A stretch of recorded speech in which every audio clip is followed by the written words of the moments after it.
আসসালামু আলাইকুম। বঙ্গোপসাগরের গভীরে সৃষ্টি হওয়া নতুন ঘূর্ণিঝড়টি এখন একেবারে দিক পরিবর্তন করে ভারতের উপকূলের দিকে এগোচ্ছে। বিশেষ করে পশ্চিমবঙ্গের দক্ষিণাঞ্চল, কলকাতা ও আশপাশের এলাকাগুলো এর সরাসরি প্রভাবে পড়তে চলেছে। আবহাওয়া বিশেষজ্ঞদের মতে, এই ঘূর্ণিঝড়টি কলকাতা অতিক্রম করে বাংলাদেশের উত্তরাঞ্চল, বিশেষ করে রংপুর, দিনাজপুর ও রাজশাহী অঞ্চলের ওপর দিয়ে প্রবাহিত হতে পারে। এটি বঙ্গোপসাগরে প্রথমে একটি নিম্নচাপ হিসেবে তৈরি হলেও ধীরে ধীরে কেন্দ্রীয় চাপ কমে গিয়ে এটি এখন প্রবল ঘূর্ণিঝড়ে রূপ নিচ্ছে। সর্বশেষ স্যাটেলাইট চিত্রে দেখা যাচ্ছে, ঘূর্ণিঝড়টির কেন্দ্রের আশপাশে বাতাসের গতিবেগ ঘন্টায় ৮০ থেকে ৯০ কিলোমিটার পর্যন্ত পৌঁছে গেছে। ভারতের আবহাওয়া দপ্তর ইতোমধ্যেই পশ্চিমবঙ্গ উপকূলের জন্য রেড অ্যালার্ট জারি করেছে, আর বাংলাদেশের আবহাওয়া অধিদপ্তরও নৌযানগুলোকে সমুদ্রের গভীরে না যেতে নির্দেশ দিয়েছে।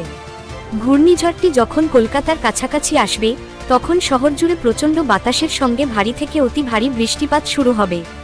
কলকাতার বিভিন্ন এলাকায় জলাবদ্ধতা, বিদ্যুৎ বিচ্ছিন্নতা এবং গাছ উপড়ে পড়ার ঘটনা ঘটতে পারে। এরপর ঘূর্ণিঝড়টি যখন বাংলাদেশে প্রবেশ করবে, তখন এটি কিছুটা দুর্বল হলেও এর সঙ্গে থাকা বৃষ্টি বলয়টি বাংলাদেশের উত্তরাঞ্চলে ব্যাপক বৃষ্টিপাত ঘটাবে।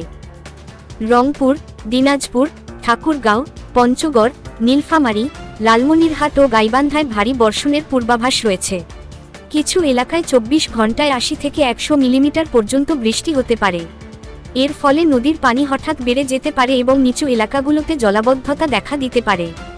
এছাড়াও দেশের উত্তর পশ্চিমাঞ্চলের পাশাপাশি ঢাকাসহ মধ্যাঞ্চলেও মাঝারি বৃষ্টি হতে পারে। আকাশ থাকবে ঘন মেঘাচ্ছন্ন, বাতাসে থাকবে আর্দ্রতা এবং রাতের তাপমাত্রা সামান্য হ্রাস পেতে পারে। এই ঘূর্ণিঝড়ের প্রভাব শুধু আবহাওয়াতেই নয়, কৃষিতেও পড়বে।